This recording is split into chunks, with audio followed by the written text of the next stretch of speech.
Factores como la mala alimentación, hábitos que no sean saludables son factores que favorecen a la aparición del envejecimiento temprano. Pero ¿cómo ayuda la oxigenación hiperbárica en esto? Para responderme todo este tema está conmigo el doctor Juan Carlos Méndez, médico cirujano, especialista en medicina antienvejecimiento. Gracias por acompañarme la tarde de hoy, doctor.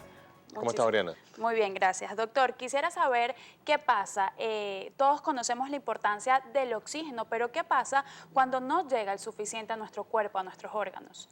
Bueno, bien, tú sabes que el oxígeno es lo primero que nosotros hacemos cuando nacemos y de hecho la primera respiración del bebé es para pegar ese grito que es saludable, pues porque nos hace pensar de que el bebé ha oxigenado, ha ampliado sus pulmones y ahí comienza realmente la respiración pulmonar, lo cual se traduce luego en una respiración circulatoria que va a garantizar que nuestros tejidos pues tengan un funcionamiento aeróbico. Eso quiere decir que va a producir la energía necesaria para poder cumplir con sus funciones celulares y los tejidos y órganos, aparatos correspondientes, ¿no? Ahora bien, si un tejido se queda sin oxígeno, ¿qué pasa? Comienza a disminuir su rendimiento. Así como cuando nosotros de repente quedamos asfixiados por alguna razón, por alguna causa mecánica, obstructiva, alguna enfermedad, obviamente perdemos rendimiento. Así mismo pasa con las células. Entonces tiene que entrar un mecanismo secundario en la producción, por ejemplo, del ácido láctico, que sabemos que al final produce mucho dolor, inflamación de los tejidos y se va empeorando hasta llegar hasta el cáncer inclusive, ¿no? Porque la célula busca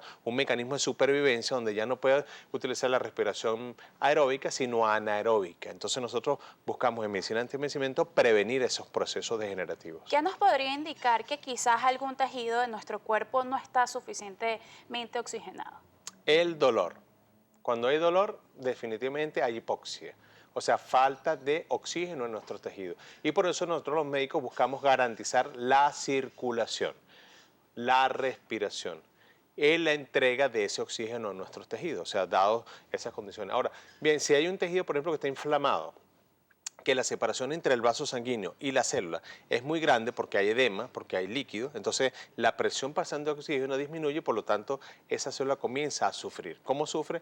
A través de sustancias inflamatorias como lo es las bradicininas, las histaminas y eso produce dolor. Entonces, ¿qué es lo que debemos garantizar?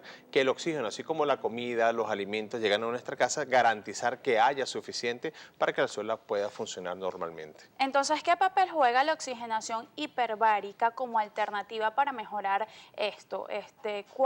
¿Cómo sería este tratamiento? Claro, primeramente nosotros respiramos hasta un 100% de oxígeno, obviamente a través de la atmósfera, ¿no? Que tiene 21% de oxígeno. Ese oxígeno, pues, obviamente va a estar distribuido en nuestras células a través de los glóbulos rojos, que son los transportes, y que tiene 12 a 14 miligramos de hemoglobina, pero que finalmente viene a ser como ese autobús, ¿no? Ahora, cuando ese autobús está repleto ya no puede llevar más oxígeno.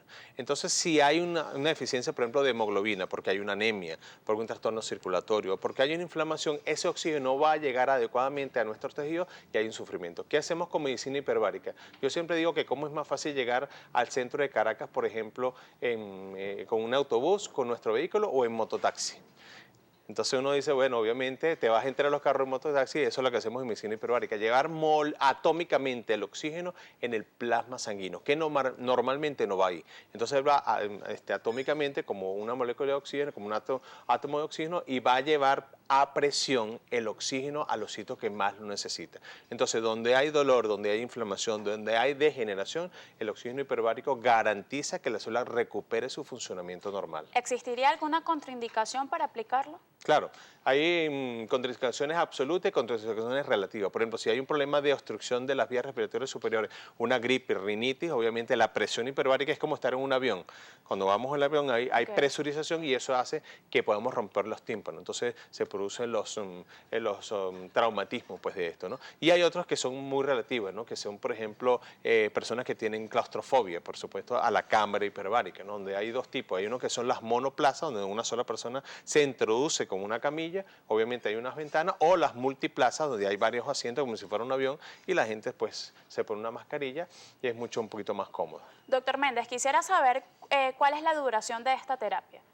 En general dura 45 minutos, donde uno hace una compresión suave para permitir la tolerancia de esta compresión, pues, vamos a decir, del oxígeno y del aire hiperbárico, y luego dura como media hora en isopresión, donde el paciente está recibiendo ciertas instrucciones, ciertas meditaciones, y luego viene la descompresión. Pero hay pacientes que necesitan mucho más terapia, por ejemplo, en los síndromes de compresión de los buzos, que tienen ese problema que ascienden muy rápido, entonces pueden estar 5 o 6 horas en una cámara hiperbárica, o puede haber inclusive cirugías dentro de cámaras hiperbáricas. Entonces cada quien tiene una indicación específica. Mencionaba que esta alternativa también se aplica para el cáncer. Obviamente hay que dejar claro que es una alternativa, un complemento de tratamiento, pero ¿cómo funciona para las personas con esta enfermedad?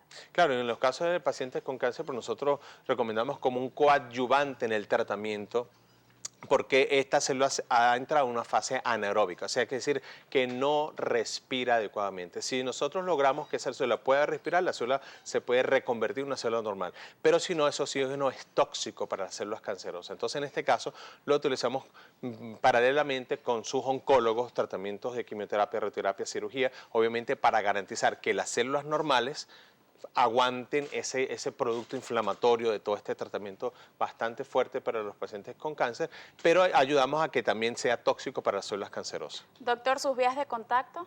Bueno, siempre le invitamos a visitar nuestra página web a través del www.medicinantienvejecimiento.com, con una sola A, medicinantienvejecimiento.com, o a través de nuestras redes sociales, @doctorantivejez, con la palabra completa, Doctor Antivejez. Gracias por acompañarme la tarde de hoy. Conversamos con el doctor Juan Carlos Méndez, médico cirujano especialista en medicina antienvejecimiento. Momento de hacer nuestra segunda pausa acá en Noticias Globovisión Salud. De regreso continuamos con más.